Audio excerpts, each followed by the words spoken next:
Hi, this is a Soul Farm girl. Welcome to Anika Farm.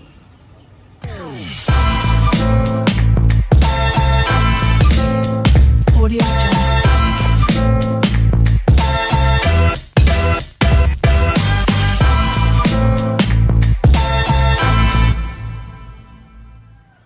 Nalate ako ng gising ngayon.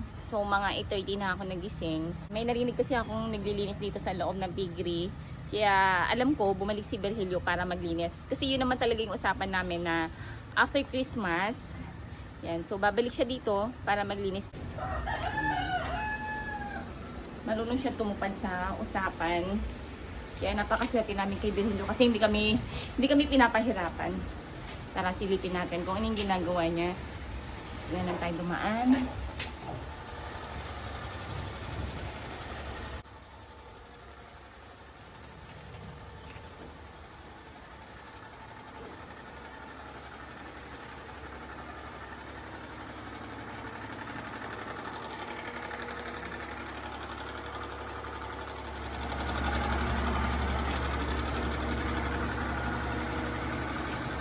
Ang galing Virgilio. Naglilinis na siya dito. Virgilio, tapos ka na maglinis sa kabila.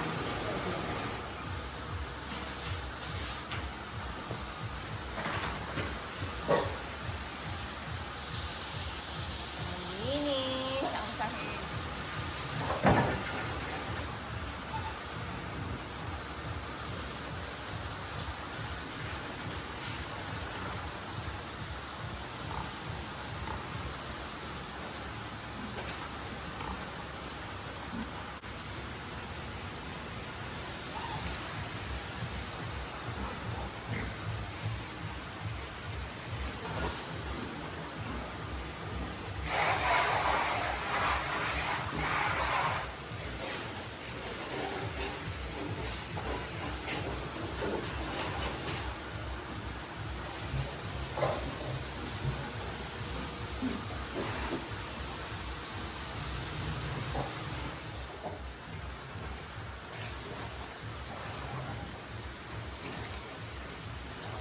Tapos mo yung power spray.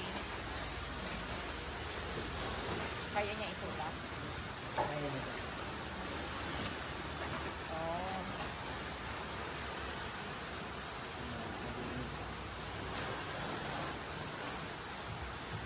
Pero medyo ngayon na yun. Oo.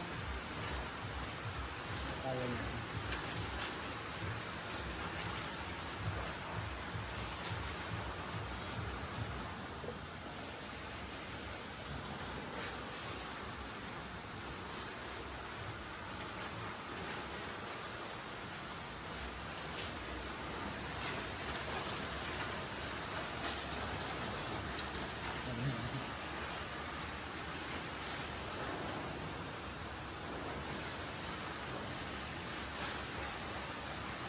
Kailan pa ito?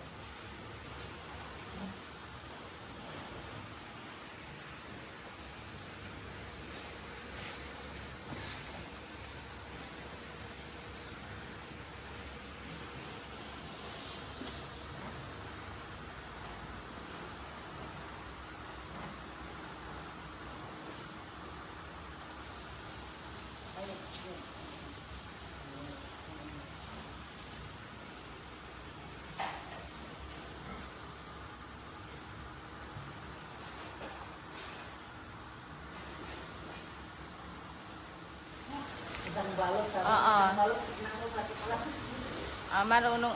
Yun ang ginagawa niya talaga, nagbuburo. Dala mo na.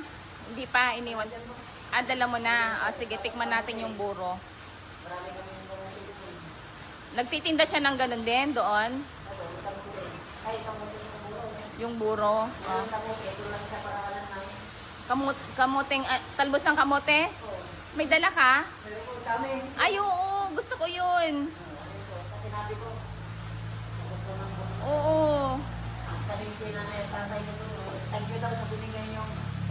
Ay, oo. Okay, sige, sige. Kainin natin yung buro. After 3 days pa, no? Sige, sige.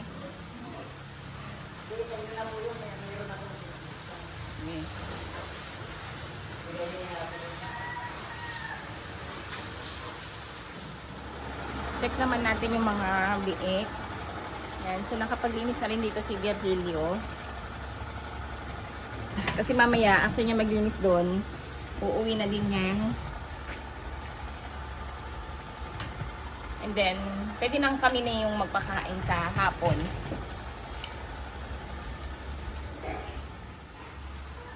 Oh, may pagkain pang naiwan. Malinis na rin sa ilalim.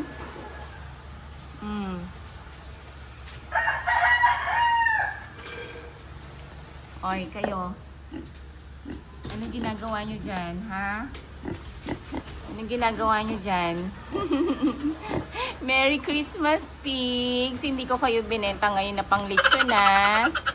Palakihin ko na lang kayo. Oh, check natin. Ayun. Maaga dumating kasi to si Bernilio, eh. Malinis, malinis. May pagkain pa kayo na iwan. May pagkain pa ba kayo na iwan? Ang dami pa pala, eh. Ang dami pa pala na iwan, eh, na pagkain nyo. Check. Okay, malinis. Sa kabila, malinis din. Okay. Oh! Nagulat ka? Dami nyo pang pagkain na naiwan, ah. Maghapon na to, ah. Oh, maghapon na to. Ha? Bakit? Nagugulat ka? Ha? Nagulat ka? Halika nga dito. Halika, dali.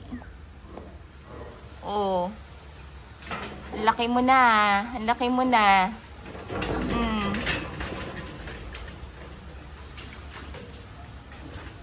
Okay, malinis. Very good talaga si Virilio, ah.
Ang ganda ng kulay ng ibon, kulay blue.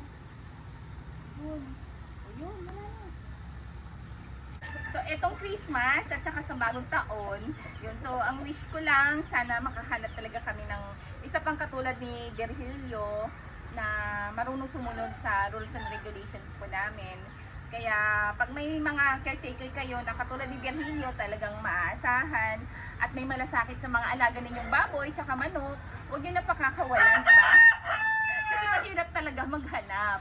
Sa mga hindi pa nakakapag-subscribe, please subscribe and hit the notification bell para lagi kayo updated sa mga bago kong video. Merry Christmas, everyone!